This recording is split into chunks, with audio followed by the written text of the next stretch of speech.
वज़ीर-ए-आज़म शहबाज शरीफ का अगस्त में निगरान हुकूमत को मामला सुपुर्द करने का ऐलान। कौम से खिताब में कहा, हमने सियासत के बजाय रियासत की फिक्र की है। वोट बैंक दाव पर लगाया, रियासत को बचाया है। 15 माह में 4 साल गंद का सफाया भी किया।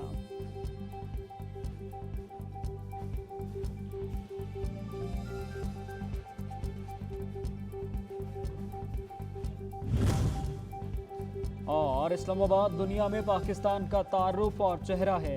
गैर मुल्की इस्लामाबाद को देखकर ही राय कायम करते हैं। हुकूमत इस्लामाबाद को रोल मॉडल बनाने की हर मुमकिन कोशिश कर रही है। वज़ीर दाखिला राना सनाउल्लाह का विमेन पुलिस स्टेशन की इफ्तिताही तकरीब से खिताब।